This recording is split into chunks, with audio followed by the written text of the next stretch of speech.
నమస్తే, welcome to V3 news. లక్ష్యం సమాజహితం. నేను మీ శైలజ. ఇక డీటెయిల్స్లోకి వెళ్తే, బాలికలలో ఆత్మస్థైర్యాన్ని పెంచడానికి తల్లిదండ్రులు వారిని అన్ని రంగాలలో ప్రోత్సహించాలని union bank of India MD CEO మణి మేఖేల్ అన్నారు.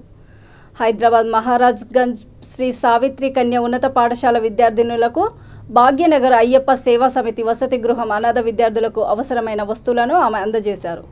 ఈ సందర్భంగా ఆమె మాట్లాడుతూ, ఈ పాఠశాలలో 10వ తరగతిలో అత్యధిక మార్కులు సాధించిన 2 విద్యార్థులను దత్తత తీసుకొని వారి ఉన్నత చదువులకు తమ బ్యాంకు నుండి సహకారం అందిస్తామని ఆమె స్పష్టం చేశారు.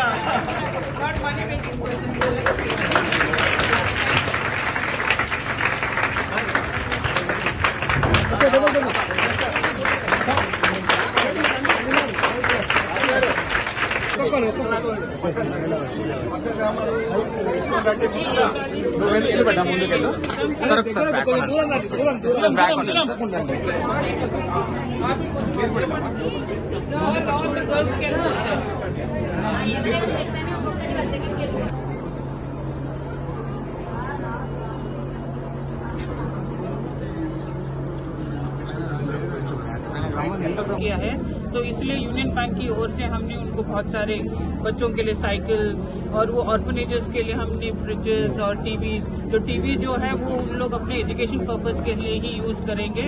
तो हम यही कहते हैं कि ये बच्चे आगे बढ़कर उनको हमने आज 2 बच्चों को भी 2 गर्ल चाइल्ड को भी हमने आज अडॉप्ट किया है। तो 10th स्टैंडर्ड पास करेंगे तो उसके बाद हम डिग्री तक हम उनको एजुकेशन का हम उनको प्रबंध करेंगे ताकि वो जाके अच्छी उन्नति करे और इस ऑर्फनेज का भी और स्कूल का भी नाम बढ़ाए। Thank you. Telangana chamber of agri traders thank our madam Mani Kamlai. She is the CEO of Union Bank of India, and we are on behalf of our entire children and orphanage children. We thank you very much, madam, and as well as bank kuda మా హృదయపూర్వక ధన్యవాదాలు తెలుపుకుంటున్నాము. 10వ తరగతి pass అయిన తర్వాత 2 students కు వాళ్ళు adapt చేసుకున్నందుకు డిగ్రీ వరకు చదివిస్తామని మాకు ప్రామిస్ చేశారు.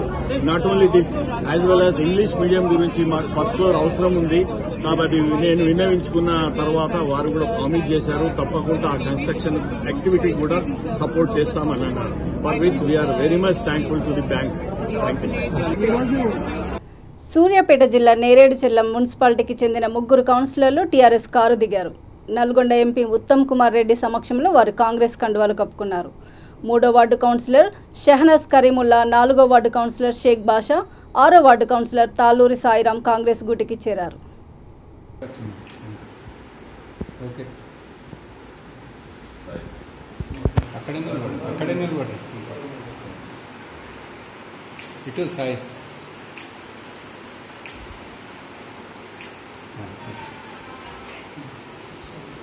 నువ్వు కూడా కరీముల్లా పక్కనే ఉన్నావు. ఇద్దరు కలిపి ఒకసారి ఇటు చూడ.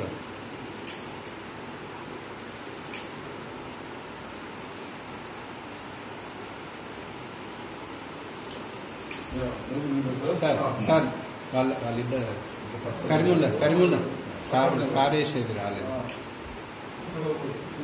చేది జిత్తు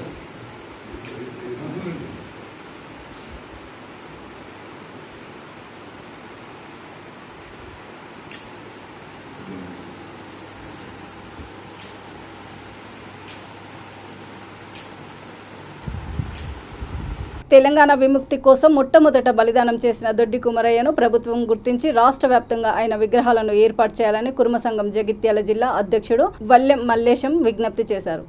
వారి యొక్క వ్యక్తి చాకరి విముక్తి కోసం నిరసన ర్యాలీలో పాల్గొని వారి యొక్క రామచంద్రారెడ్డి గారి యొక్క అనుచరుల గుండాయిజంలో తూటాలకు బలైన వ్యక్తి మన దొడ్డి కుమరయ్య గారు. దొడ్డి కుమరయ్య గారి తెలంగాణ లోపల మొట్టమొదటి అమరుడైన వ్యక్తి మన దొడ్డి కుమరయ్య గారు. దొడ్డి కుమరయ్య గారు కూడా మా కుర్మ సామాజిక వర్గంలో పుట్టినందుకు కూడా మేమంతా చాలా గర్వపడుతున్నాము. ఎందుకంటే చదువు రాని అక్షరాస్యత లేని సమయం లోపలనే మన యొక్క వెట్టి చాకిరి వీటి మీద నిజాం రజాకారులకు వ్యతిరేకంగా పోరాటం చేసిన వ్యక్తులు మేము ఉన్నందుకు మేము చాలా సంతోషంగా గర్విస్తున్నాం. ఎందుకంటే ఈనాడు చూసినట్టయితే మరి వారి యొక్క సేవలను కూడా ప్రభుత్వం గుర్తించి మరి ఎన్నో సంవత్సరాలుగా ఉన్నటువంటి మా డిమాండ్లను కూడా ప్రభుత్వం పరిష్కరించాలని చెప్పి మేము కోరుతున్నాం. ఒకవైపు తెలంగాణ రాష్ట్రం ఏర్పడిన తర్వాత కూడా ట్యాంక్మాడ్ వద్ద కూడా దొడ్డి కొమరయ్య విగ్రహాన్ని కూడా ఏర్పాటు చేయాలని చెప్పని కూడా మేము ప్రభుత్వాలను కోరినాము. అదేవిధంగా ప్రతి జిల్లా మండల కేంద్రాల్లో కూడా దొడ్డి కొమరయ్య విగ్రహాలకు కూడా ప్రభుత్వం అనుమతించి వాటిని నిలుపుకొని వారి యొక్క సేవలను త్యాగాలను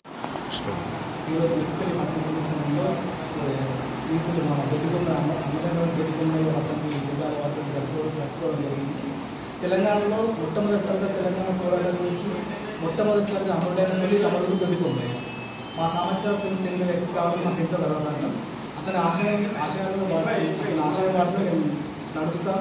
ఈ కార్యక్రమానికి హాజరైన మా జిల్లా కుటుంబ సంఘం అధ్యక్షుడు గారికి ఎటువంటి గారికి ప్రత్యేక ధన్యవాదాలు. అలాగే దొడ్డికొమరయ్య ఆశయ సాధన కోసం మేము కృషి చేస్తున్నాము. మేము ఇప్పటి వరకు దొడ్డికొమరయ్య విగ్రహాన్ని ప్రతిష్టాపించడానికి ప్రభుత్వాధికారులు అందరూ కలిసాము. తెలంగాణ తొలి అమరుడైన దొడ్డి కొమరయ్య విగ్రహాన్ని ప్రతిష్ఠించడానికి గవర్నమెంట్ కూడా సుమతం చూపించింది, వివక్షత చూపిస్తుంది. తెలంగాణ తొలి అమరుడు అటువంటి వ్యక్తి విషయంలోనే వివక్ష చూపిస్తే తెలంగాణకి ఏం చేస్తారని మేము బాధపడుతున్నాం. కరీంనగర్ జిల్లా జమ్మికుంట ప్రజలకు సింగిల్ యూజ్ ప్లాస్టిక్ నిషేధంపై అవగాహన ర్యాలీ నిర్వహించారు. అంబేద్కర్ గాంధీ చౌరస్తా నుండి ప్రభుత్వ డిగ్రీ పీజీ కళాశాల మైదానం వరకు ఈ ర్యాలీ సాగింది. ఈ కార్యక్రమంలో municipal chairman Rajeshwararao, commissioner Sammaiah, కౌన్సిలర్లు, ఆశా వర్కర్లు, విద్యార్థులు పాల్గొన్నారు. ప్లాస్టిక్ వినియోగం వల్ల జరిగే అనర్థాల గురించి అవగాహన కల్పించారు.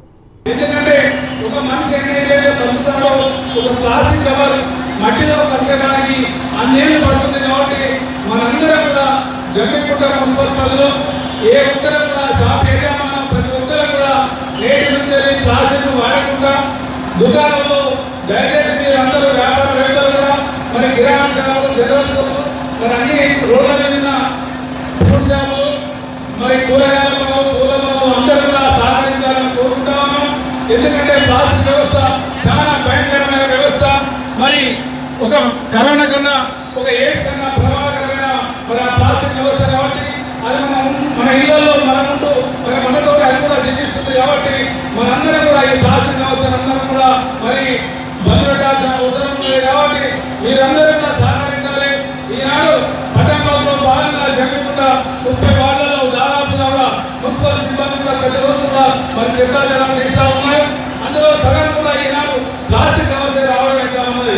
మరి ప్లాస్టిక్ వ్యవస్థ మరి మట్టిలో కలవాలంటే మరో 40-50 సంవత్సరాలు అవుతుంది. కాబట్టి మీరందరూ కూడా ప్లాస్టిక్ మరి బంద్ చేయాల్సిన అవసరం ఉన్నది. మనందరూ దివీస్ కంపెనీ ఏర్పడి సుమారు 25 ఏళ్లు అవుతున్న సందర్భంగా చౌటుప్పల్ మండల అభివృద్ధికి 150 కోట్ల రూపాయలు కంపెనీ సిఎస్ఆర్ ఫండ్ నిధులు అందించారని మున్సిపల్ చైర్పర్సన్ వెన్రెడ్డి రాజు తెలిపారు. యాదాద్రి భువనగిరి జిల్లా చౌటుప్పల్ 2వ వార్డులో సుమారు 55 లక్షల సిఎస్ఆర్ నిధులతో చేపట్టిన సీసీ రోడ్లకు ఆయన శంకుస్థాపన చేశారు.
అదే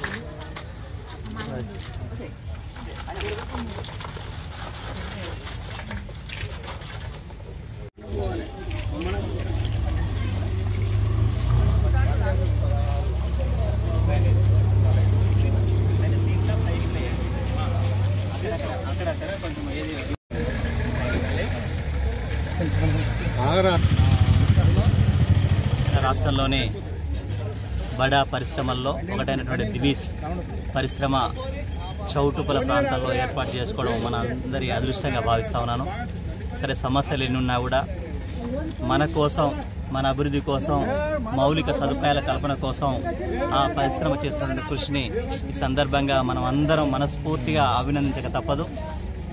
చౌటుపల పురపాలిక ఏర్పాటైనప్పటి నుంచి ఇప్పటి వరకు ప్రతి అభివృద్ధి కార్యక్రమంలో కానీ, మౌలిక సదుపాయాల కల్పనలో కానీ, అత్యవసర పనుల్లో కానీ, ఆపదొచ్చినా సాపదొచ్చినా ఏ అవసరం ఉన్నా కూడా అడివిందే తడువుగా తన వంతు సహకారాన్ని అందిస్తూ ముందుకు వెళ్తున్న పరిశ్రమల్లో మేటిగా, ధీటుగా, అందరికీ ఆపద్బాంధవుగా నిలిచిన కల్పవృక్షం ఏదయ్యా అంటే దివిస్ పరిశ్రమ అని చెప్పక తప్పదు. ఈరోజు మున్సిపాలిటీ వ్యాప్తంగా సీసీ రోడ్ల నిర్మాణం కోసం 3వ వార్డులో 60 లక్షల రూపాయలు హెచ్చించి పనులు పూర్తి చేసుకోవడం జరిగింది.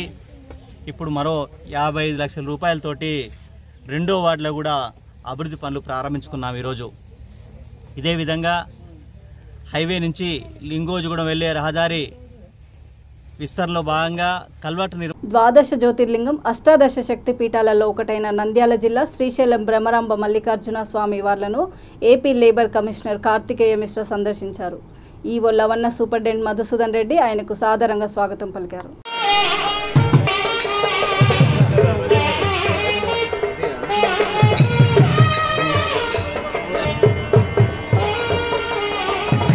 అంబేద్కర్ ఆశయ సాధన సంఘం అధ్యక్షుడు నత్తి మైసయ్య ఆధ్వర్యంలో మేడ్చల్ జిల్లా బోడుప్పల్ మున్సిపల్ కార్పొరేషన్లో 176వ జ్ఞానమాల కార్యక్రమం ఘనంగా నిర్వహించారు.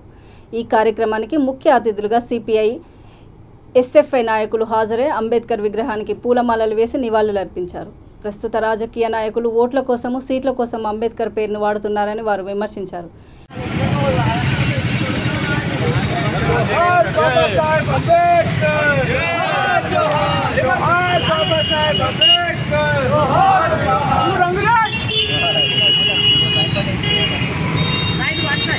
जोहार बाबा साहेब अंबेडकर, जोहार बाबा साहेब अंबेडकर, जय भीम, जय भीम,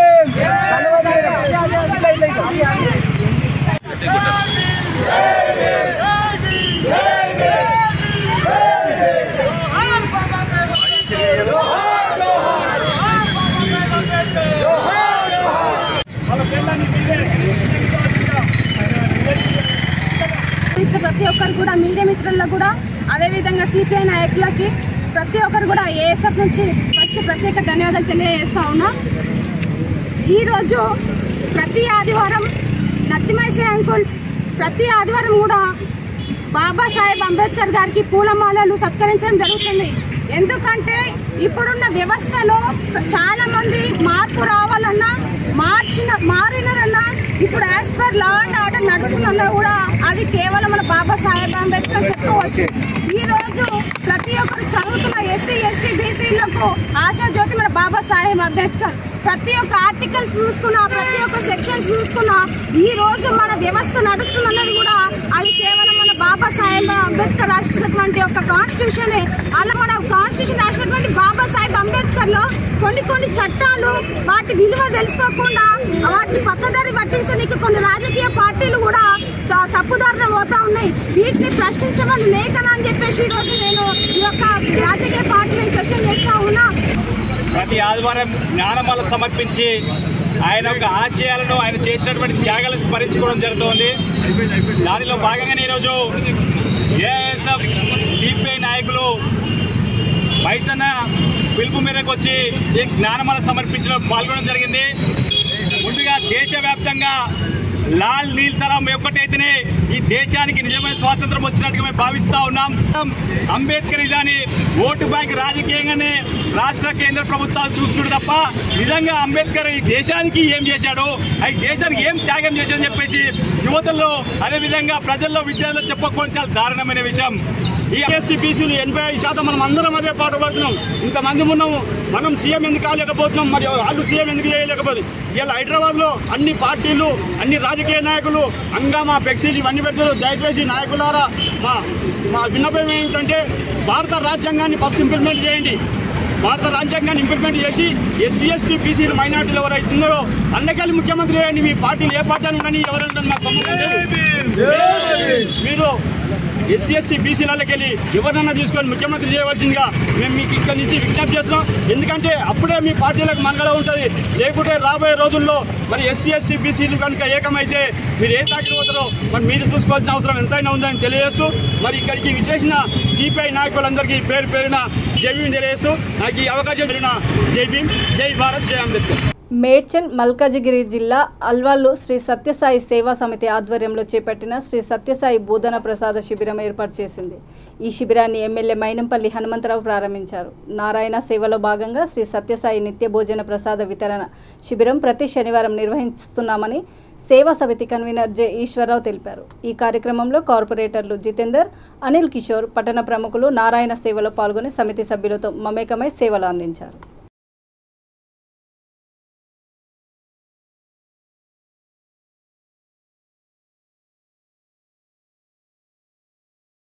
గుంటూరు జిల్లా తెనాలి శివాజీ చౌకలో దివంగత వంగవీటి మోహన్ రంగా 75వ జయంతి ఘనంగా నిర్వహించారు. మాజీ మంత్రి ఆలపాటి రాజేంద్ర ప్రసాద్ ఆదేశాల మేరకు నియోజకవర్గ తెలుగు యువత ఆధ్వర్యంలో ఈ కార్యక్రమం చేపట్టారు. రంగా ఒక కులనాయకుడు కాదని అన్ని వర్గాల ప్రజల మహానేత అని నియోజకవర్గ తెలుగు యువత అధ్యక్షుడు రావి సూర్యకిరణ్ తేజ్ అన్నారు. కార్యక్రమంలో మాదాల కోటేశ్వరరావు, తాడబోయిన హరిప్రసాద్, డాక్టర్ వేమూరి శేషగిరిరావు, చెల్లా పుల్లారావు మాట్లాడారు. ఆయన గురించి 2 మాటలు మాట్లాడుకోవాల్సిన అవసరం ఉంది. ఆయన ట్రేడ్ యూనియన్స్ స్థాపించి కార్మిక సంఘ నాయకుడిగా ఎదిగి ఆ రోజుల్లోనే చదువుకోని వాళ్ళకి నేను విజయవాడలో అక్కడ ఆయన అతి సన్నిహితుల ద్వారా విన్నా. డేవిడ్ అని ఒక ఎస్సీ అతను ఫీజులు కట్టడానికి డబ్బు లేకపోతే అతని దగ్గరికి వస్తే ఆయన రంగా గారి ఆ రోజుల్లో ఆయన ఉంగరం తాకట్టు పెట్టి ఫీజు కట్టాడని చెప్పనేది వినికిడి. అట్లాగే నాకు తెలిసి రంగా గారికి అంతా కూడా ఎస్సీలు, కమ్మవారు, మిగతా నాయకులు, మిగతా కులాలు ఆయనకి అతి సన్నిహితంగా ఉండేవారు. కోసం మరి నిరాహార శాస్త్రి ఆ రోజున మరి చంపడం జరిగింది. నిజంగా ఈనాటి యువత ఆయన యొక్క ఆశయాల్ని, ఆయన యొక్క ఆదేశాలని మరి తీసుకొని వారి యొక్క వాటిని ఆచరిస్తే నిజంగా మనందరం కూడా రంగా గారికి మరి జన్మదిన శుభాకాంక్షలు చెప్పినట్టే. మరి మనందరం కూడా ఆలోచించాల్సిన అవసరం ఉంది. కాపులు అనే వారికి ఇంతకుముందు మరి తెలుగుదేశం గవర్నమెంట్లో 2 లక్షల రూపాయలు లోన్ ఇచ్చేవాళ్ళం, 1 లక్ష రూపాయల సబ్సిడీతో. అలాగే కళ్యాణ మండపం కట్టుకుంటామంటే మరి దానికి సైటు, దానికి కావాల్సిన డబ్బులు ఇచ్చేవాళ్ళం. అలాగే విదేశీ విద్య అంటే 10 లక్షల రూపాయలు సహాయం చేసేవాళ్ళం. అలాగే మరి కాపులు ఏదైనా ఒక ఇండస్ట్రీ పెట్టుకుంటామంటే కేవలం పేదవాడి కష్టంలో నుంచి, ప్రజాసేవలో నుంచి పుట్టిన ఏకైక నాయకుడు తెలుగు రాష్ట్రాలు ఎవరైనా ఉన్నారంటే అది కేవలం వంగవీటి మోహన్ రంగా గారు మాత్రమే. మనందరి దురదృష్టం ఏంటంటే రంగా గారు ఒక కులానికి ఆదర్శం అవ్వచ్చు, కానీ వారిని ఒక కులానికి పరిమితం చేయడం అనేది మన దురదృష్టం.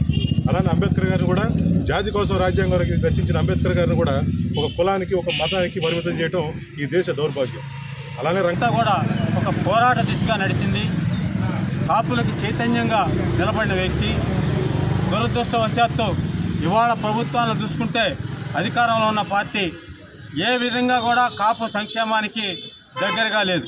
ఒకసారి 2019-20 బడ్జెట్ కానీ, 2020-21 కానీ, 2021-22 బడ్జెట్లు తీసుకుంటే ఎక్కడా కూడా కాపు కార్పొరేషన్కి 500 కోట్ల దాటి నిధులు వెచ్చించిన పరిస్థితి. 19-20 బడ్జెట్ కనుక తీసుకుంటే 1042 కోట్లు పింఛన్లకు కేటాయిస్తే కాపులకి, అమ్మఒడికి 731 కోట్లు, అదేవిధంగా విద్యాదీవెనకి 171 కోట్లు. రంగా గారికి నిజమైన నివాళులు అర్పించడం అంటే మరి ఆయన యొక్క ఆశయ సాధన కోసం అందరూ కృషి చేయాలా.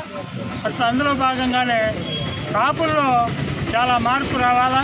అందరూ కలిసి ఏకధాటిగా నుంచొని మంచి చెడుకి ఆలోచన చేసుకొని ఉండండి. V3 న్యూస్, లక్ష్యం సమాజహితం.